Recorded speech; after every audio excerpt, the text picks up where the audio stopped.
I want to turn now to CNN's exclusive investigation of potentially deadly wait times for U.S. veterans seeking medical care. We have explosive new allegations of a cover-up to falsify or even erase wait times for veterans, forced to wait weeks or months for appointments.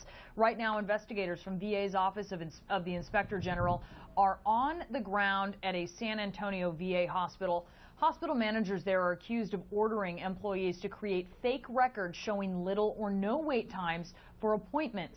Investigators want to know whether any veterans possibly died as a result. These allegations come from a hospital scheduling clerk who spoke publicly for the first time to our Drew Griffin. The clerk explained how wait times were allegedly manipulated. So it could be 3 months and it looks like 14 days? It could be 3 months and it looked like no days. It looked like they had scheduled the appointment and got exactly what they want. So fudging the books is my... That's my... I would call it that. You can call it that.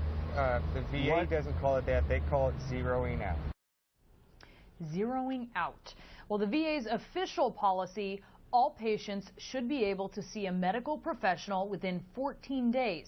The VA department says it looked into the clerk's allegations and, quote, we found the claims by this employee were not substantiated. Well, now the Inspector General's office is doing its own investigation. This comes after allegations of secret wait lists and deadly delays at a Phoenix VA hospital. In about an hour, Senator John McCain, a war hero, as you probably know, will hold a forum in Phoenix to discuss veterans care. And joining me from Phoenix, former U.S. Marine Dan Caldwell. He's the issue and legislative campaign manager for Concerned Veterans for America. Dan, thanks so much for being with us. And I want to ask you about this. VA Secretary Eric Shinseki, he ordered this face-to-face audit for all clinics. That's the response coming from the department. You're calling on him to resign now. What needs to happen to fix the VA's problems? Well, first of all, we think that Secretary Shinseki needs to go. Since 2009, he has failed to lead the VA in an effective and efficient way. Many programs going back to the GI Bill, electronic health records, the backlog. He has failed to properly manage and implement new programs and serve veterans in an efficient and timely manner. So we think that's an important first step. The next thing the VA needs is more accountability for its personnel, particularly at the senior leadership level. And that's why we think it's important that Congress and the President sign into law the VA Management Accountability Act, which would make it easier to fire and remove some of these poorly performing managers. So let me ask you this. I mean, as you call for Shinseki to step down, Senator McCain, for instance, has not called for that. What do you want to hear from the senator today?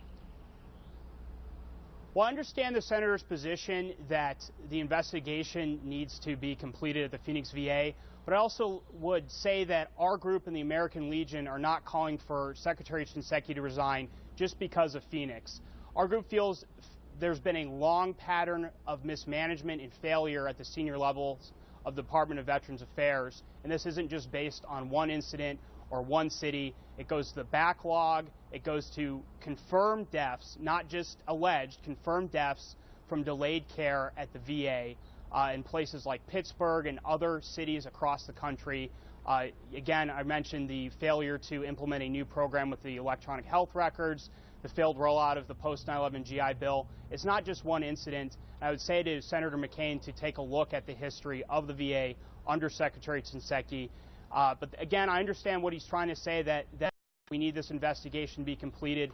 We just respectfully disagree that we think it is actually time for him to go now. And you heard, Dan, that allegation of zeroing out the wait times here. But you would think that if that's happening, there's a reason that precipitates that. Do you think that VA hospitals have enough doctors and staff to meet that 14-day period, which is their official policy for when treatment should be received? Is that realistic? Well, I don't know if they have enough hospital or doctors and staff at their hospital, but I will say they've been given an incredible amount of resources to hire staff at their hospitals. And in fact, VA since 2001, the start of the war on terror, has added over 100,000 new employees and had their budget more than tripled. They've been given the resources to hire these doctors, nurses, and other staff members, and if they're not doing it, then it's an allocation issue, and it's an issue of how they're managing their congressionally appropriated funds. All right, Dan Caldwell, thanks for being with us. We really appreciate it. No problem. And coming up,